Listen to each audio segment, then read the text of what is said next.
Thank you to everyone joining us today. Primarily, thank you to Larry H. Miller there goes the mic, for having us here and hosting us at their location. Gail Miller, Steve Starks, wonderful partners to work with World Trade Center on this. My name is Stephen Lefevre. I'm with World Trade Center, Utah, and we typically host a lot of foreign diplomats as they come through the state, ambassadors, consuls general, and others. I think today's a little bit different given the circumstances, and so we're honored to have our Consul General from San Francisco for Ukraine, Dmytro Kushneruk.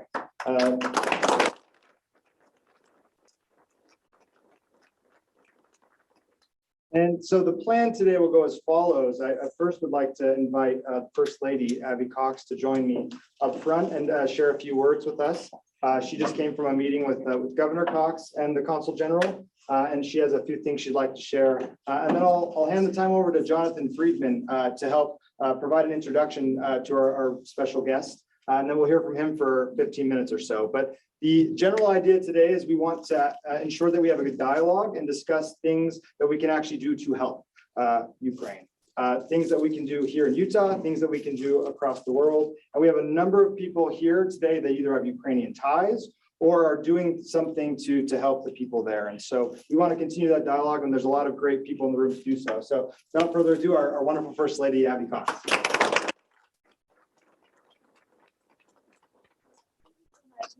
My participation in this project has really been twofold. One, we put out a letter to our children of Utah, and we asked them to write letters and cards, draw pictures for their Ukrainian friends, the children in Ukraine. And I have to tell you, the response was overwhelming, completely overwhelming. And it was for two reasons. Again, one, to give hope to children in Ukraine, that they know they're being seen. They know that people here in Utah see them, they are seeing their struggle, they're honoring their struggle. And hopefully that gives them some sense of people's connection with them. The second thing is really just for those students here in Utah to feel empathy, to feel connection. Our Show Up initiative is all about finding connection and community. And I have to tell you, it was completely overwhelming. We've had about 22,000 letters from students in Utah. We just sent, with Jonathan and their group, we just sent about 7,000 of those in a couple of suitcases. I think I've been told that they just landed in Vienna. So they are on their way to children in Ukraine. Our second thing is that we are so proud of our partners, Larry H. Miller, and the partnership that we've had through with the people in the state for this Utah for Ukraine movement.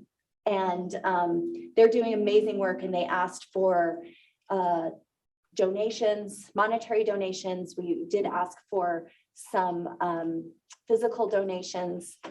And again, Utahns did what Utahns do, and they completely overwhelmed us with their generosity.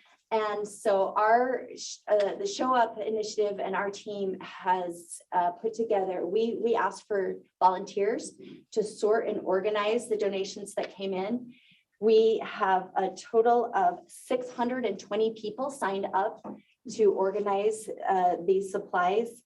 We will on Wednesday, Thursday, and Friday of next week, we will do 12 90-minute shifts. And we will organize all this equipment and the things that will be going over there. There's so many people in this room that are going to figure out all the rest of this and the best ways that we can serve and help our friends in Ukraine. We're just doing a very small part of that with Show Up, but the governor's office is dedicated to making sure that Ukrainians and the people of Ukraine feel our compassion and feel our support. And this is a room full of people that are going to make amazing things happen. So we're really excited for this time. Thank you.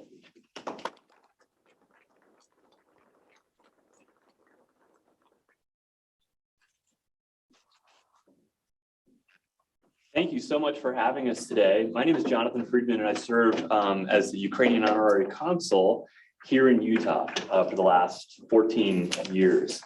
And it's my pleasure to introduce our Consul General, Dmytro Kushneruk to you today. Before I do that, I just want to add on to the First Lady's story just a little bit.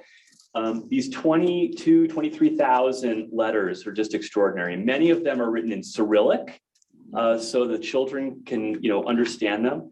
But as my wife, who picked up these two large and heavy suitcases to go over to the border a couple of days ago, she was taking them out of the governor's mansion.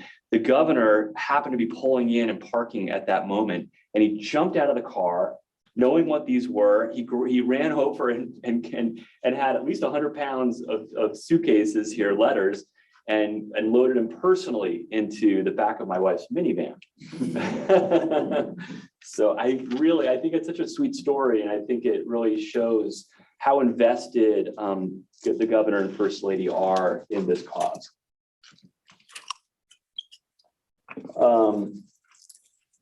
Mr. Dmytro Kushneruk was born in Odessa, Ukraine. This is a part of Ukraine right now that is seriously under attack from the sea in southern Ukraine. He graduated and received his master's degree in international law from the Institute of International Relations of Kyiv National Taras Shevchenko University and from Odessa National Law Academy.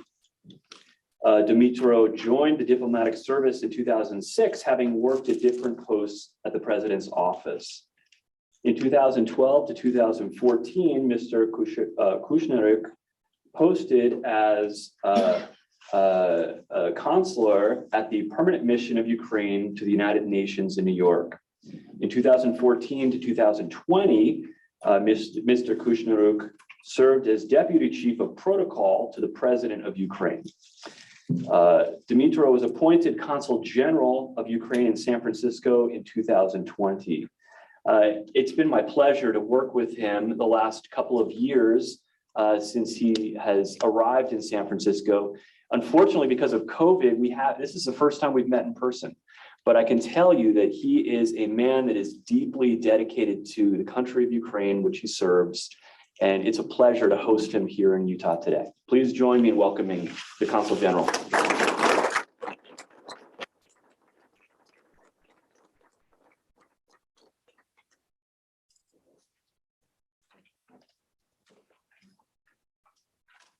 Hello, ladies and gentlemen. Thank you very much for organizing this event today and for allowing me the opportunity to address you. And very much thank the First Lady, and thank you, Jonathan, for the great work. And we just had the meeting with the governor, which was a good one, and we managed to talk a number of issues how California, how Utah can help. Sorry. Yeah, I will just today is the month of this war, already month is 24th, and month of resistance of Ukrainian, heroic resistance of Ukrainian state and Ukrainian people to the ruthless invasion of Russia. And it's already a month of our defense against the attempt to destroy us all Ukrainians, because the Russians are trying to wipe off the face of the earth. But the original plan of Russian troops failed already in the first days of this invasion. They thought Ukrainians would be frightened. They thought Ukrainians would not fight, but they were wrong. Russian troops, they destroy our cities. But Russians, they know nothing about us Ukrainians. They know nothing about our freedom and how valuable the freedom is for Ukrainians and for Ukraine. Because they do not know how freedom enriches life and gives meaning to life. Because in Russia, freedom does not mean almost anything, unfortunately. And there were so Russian troops, they burn Ukrainian museums, blow up schools, hospitals, they target them and in universities, residential neighborhoods, and they don't know the limits of evil. But the war of Russia is not only the war against Ukraine, it's meaning it's much wider actually, because Russia started the war against freedom as such. And now they are trying to defeat the freedom of all people of Europe, all people of the world. And it tries to show that only the crude and cruel force matters. And it tries to show that people do not matter, as well as everything else that makes us all people. That's the reason we all must stop Russia and all must stop the war. As you probably know, the first lines of Ukrainian anthem, they start with such words: "The glory and freedom of Ukraine has not died, and so, brother Ukrainians, the fate will smile to us." So we all believe and we're sure that the outcome of this war will be that Ukrainians will win, and it definitely will happen. I myself, as was told, I was born in Odessa, that's the city on the Black Sea, and right now the Russian ships are standing like almost in the bay. And today was one of the successful examples when Ukrainians successfully targeted Russian ships, but it was not in Odessa, near Berdyansk. So we managed to kind of make some positive, good results to commemorate this month of war, months of resistance. And when my parents are still in Odessa, and my brother is there, and I remember when because when the war started in Ukraine, it was 5:30 in the morning, 5:30 in the night. And here on the West Coast, it was the evening. So I called my father and asked me, "Do you hear that something is happening?" And he initially said, "Well, no, we just woke up." But then he heard and I heard, while speaking on the phone with him, the explosions. And he said, "Oh, come on, something's really happening." Because no one was expecting that in 21st century, in 2022, in Europe, that one country would just start an aggressive, full-scale invasion on its neighbor, on Ukraine. But unfortunately, it happened. So, in fact, Putin behaved like Hitler in 1939 or in 1941 when Nazi Germany invaded the territory of Ukraine. It also started by bombing in the night. So it's just copying what the Nazi Germany did. And in your American history, you all have what allows you, I believe, to understand us Ukrainians, because you also have the examples in your history. Like you all remember Pearl Harbor, the morning of December 7th, 1941, when the skies was black from the planes attacking you. And you remember September 11th, a terrible day in 2001 when people were trying to turn your American skies into the battlefield, when innocent people were attacked from the air and no one expected it and no one could stop it, unfortunately. In our country, it experiences right now same every day.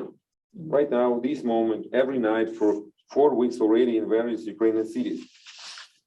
I remember when I was delivering some speeches about what's happening in Ukraine last week, I usually told the number of Ukrainian children who died was 90, but just 2 days ago, the number which we know now is 117 children have been killed already, and 155 were injured. So just 27 more children died these days, and this is the price of delay of putting even more pressure on Russia so that it would end this brutal war, because it also kills thousands of adults, thousands of civilians, destroys hundreds of thousands of ruined families, and making a lot of people to leave their homes. You probably know the number that more than 3.5 million Ukrainian people were forced to leave the country. So they're refugees in Europe or in other directions right now. But almost 12 million people have been forced to leave their homes and been displaced within the country, leaving the parts where Russia already invaded and living toward the western part of Ukraine. And it all started by just one person, by Putin, who is absolutely, someone says he's crazy, but he understands what he's doing it deliberately. And in the occupied areas, in those that Russia have successfully occupied, some of the families which are murdered are buried right in front of the yards of high-rise buildings, in the park, in mass grave. That's happening today, like in 2022. And we know that every next day of the war, it will take even more lives of our children, of our civilians, and the Russian invasion will destroy more families and more destinies. And unfortunately, this full-scale war continues, and Russian missiles, aircrafts, and artillery do not stop killing. Ukrainian cities are being ruined, and some of them have been completely destroyed. Like, for example, Mariupol, the city on the Azov Sea, the city with a population which was, I believe, maybe larger than Salt Lake City, even. But it used to be. Right now, very few people from civilians have left there because it's only kind of ruins probably remain from the city. 80% of this buildings in the city have been targeted by Russian tanks and missiles and have been destroyed. And some people who were lucky to leave, to be evacuated, now you can probably hear and read about it in the news, because there were even some American journalists in the city through this time. And there's one famous story when people who could not stay in their homes because they were destroyed, they were hiding in the theater on the central square of Mariupol, and they were hiding in the basement, maybe 500 people, and there were also families with children, and that's why it was a huge letters. It was written on the square, children next to the theater on the one and the other side, but they did not stop a Russian pilot from dropping a bomb. And right now they're still recovering. So we believe luckily that mostly people managed to survive, but that shows the cruelty of Russians. They do not stop, like even with seeing that there is children there. And like in 2020, I came here from Kiev, and Kiev is our great capital, great city, and the origin of great culture of all the Ukrainian nation. And now it's also being targeted by Russian missiles, and it has gone through some brutal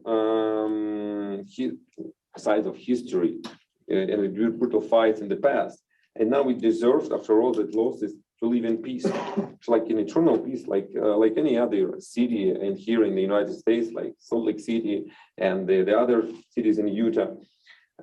But unfortunately, this is like an air alarm in Kiev almost every day, and even when we see the broadcasting of Ukrainian news, so it's also been shown that sometimes those who are leading this the air, they have to leave and go to the bomb shelter.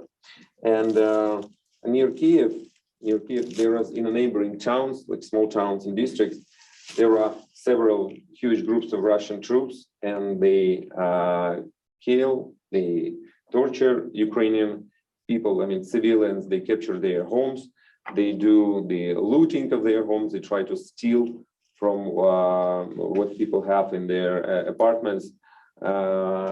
And so they behave like barbarians, or I don't know what. And we have even the personal stories of one of the friends of ours who used to work to protect our Minister of Foreign Affairs. He was living in a small town near Kiev, and one day it appeared under the Russian troops, and he was staying with his family. So Russians just came in, took him out of the apartment, and just taken him somewhere, and now no traces could be found of him anymore. We understand it might be possible they want to use him to get some information from him, and that's very, very bad. Also, Russians, what they're doing, coming back to Odessa, my native city, of the sea, they have put the mines around the bay of Odessa just to stop the ships from coming and going, and it now threatens the food security of the world, because Ukraine was the so-called breadbasket of the world and was supplying a lot of food to many countries, like Middle East, North Africa, in the first place, so those countries who don't have their own planting, but also to United States as well. And if this it will be allowed to continue, that will prevent Ukraine from starting a new way of planting food, and then from exporting it. And so Ukraine people will not be the only one who will suffer from that, but also the whole world will be suffering. So that's why Russia has to be stopped. And Ukraine is actually the gateway to Europe for Russian troops. So people in Poland are already very much worried, as well as people in Baltic states like Estonia, Latvia, and Lithuania, because they might become the next target if the world allows Russia to succeed in Ukraine. And probably you might have heard that Russian embassy in Poland, in Warsaw, just a couple of days ago, there was the smoke coming out of that building, so they're burning documents, and that would be like a sign that they are preparing to be evacuated, and they are preparing to be evacuated. That's why, because they know that that could be the next target of Russia. And the air defense alarms in Poland are already being tested, so people are being prepared psychologically, especially in those towns which are near the border of Ukraine. So that's why we have to do everything to stop Russia with every possible ways. Like, we need more sanctions.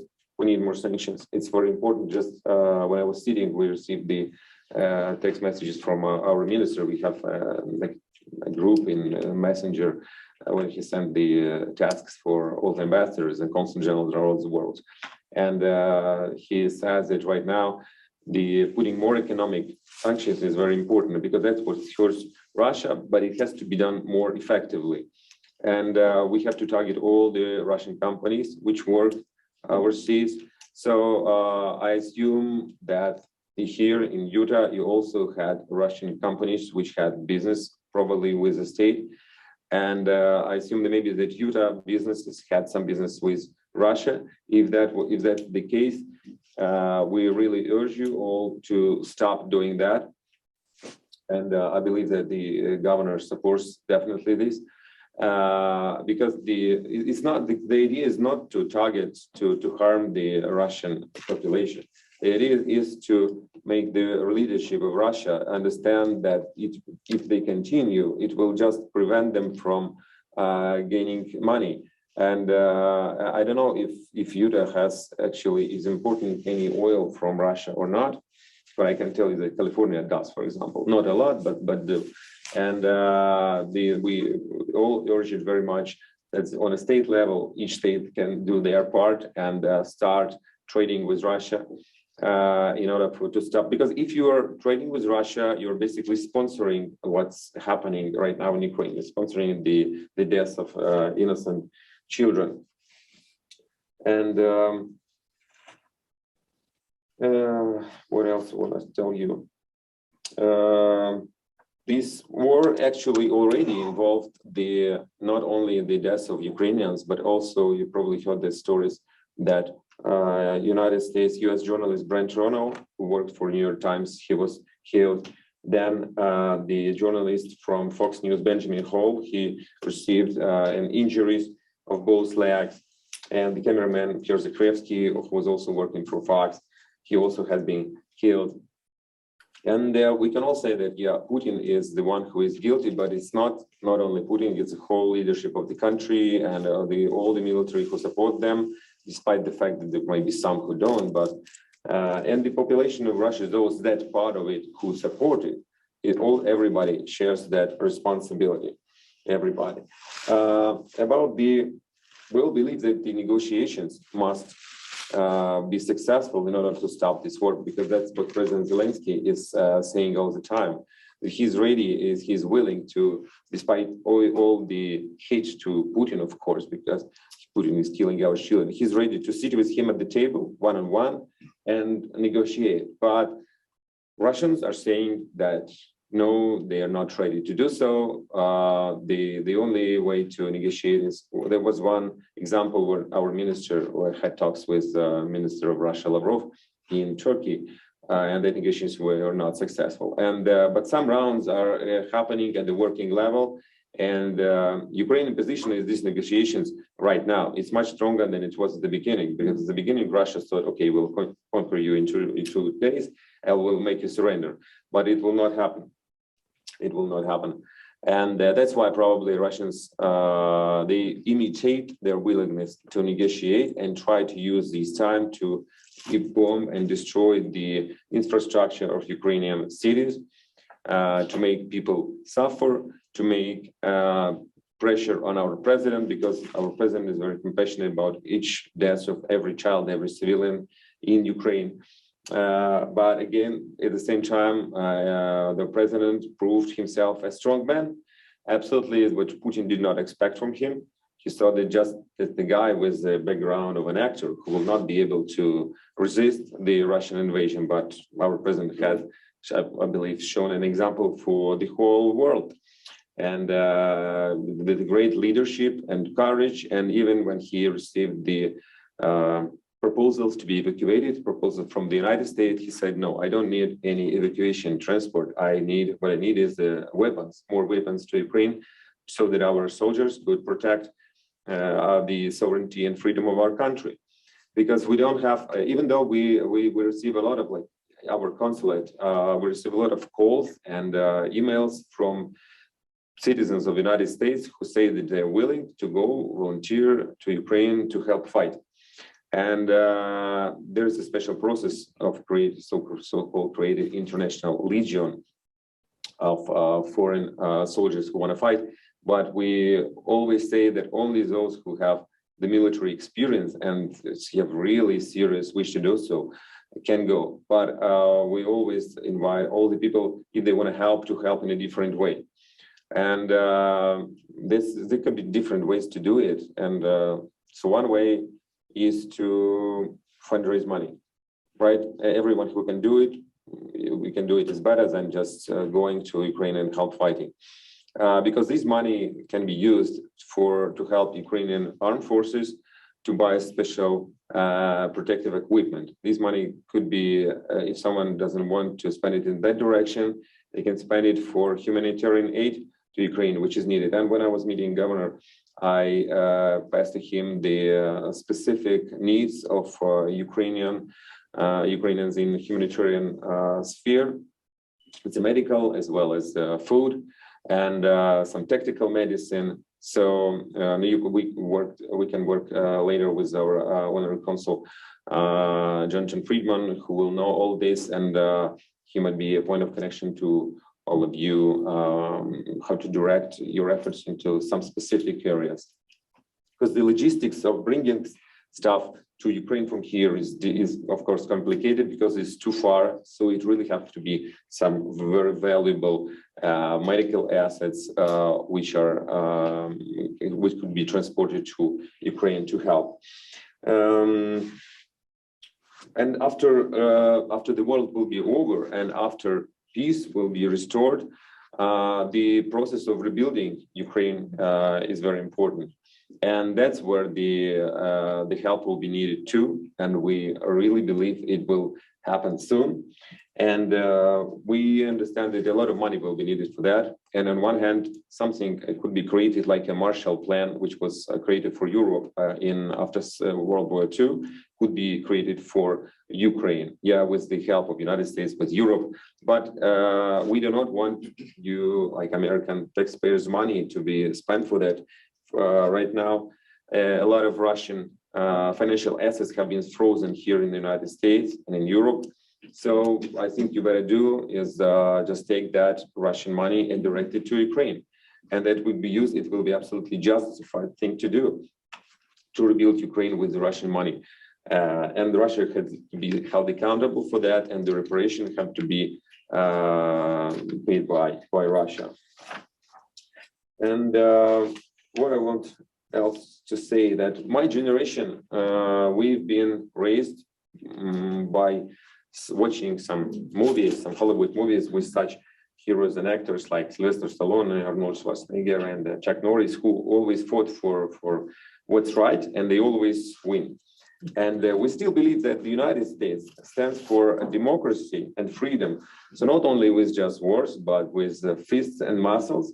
That's why our president and we all always urge the United States to exert all the efforts together with NATO or acting alone to shelter our skies. It could be done with various ways, with sending US aircrafts or by providing Ukraine with the aircrafts we need, or by sending us more and more of air defense of long-range air defense systems, not just small Stingers, which we receive from the United States, and we are grateful that we receive it, but we need really serious stuff, something like Patriots, but it could be, okay, not Patriots, but Soviet analogs. This is S-300. It's very, very important that this message be delivered to the President of the United States. That is not only coming from Ukrainian as a demand, but it's the demand was coming from American community all over the country in different states, so that our demand and voice would be heard.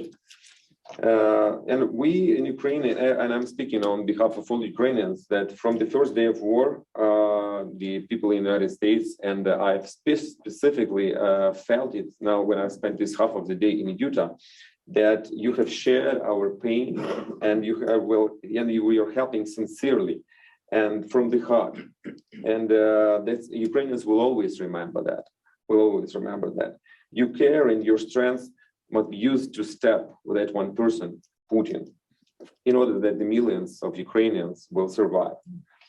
And in one interview to Radio Liberty, little girl, Dasha Avdeeva from Ukraine, who was evacuated from one of the cities under severe shelling and bombing, she was asked, how do you think how the war will end? And she says that, of course, Ukraine will beat Putin. And so she was asked why. She said, because good always beats evil. It's simple as that. And we absolutely believe that she is right, because the Ukrainians will win in this war. And the only thing is the price of this victory. And we don't want that price to be the price of Ukrainian lives. That's why this war has to be stopped as soon as possible. And everyone can help with doing their small part. And that will be very, very much appreciated.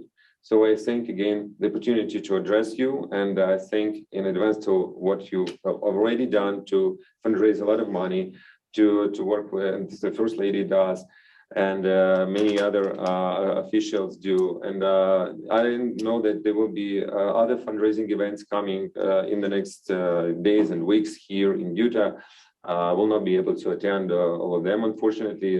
Maybe to someone will be able to record a video message. So please attend that. Please contribute if you wish, and it will help Ukrainians. Thank you very much, and Slava Ukraini.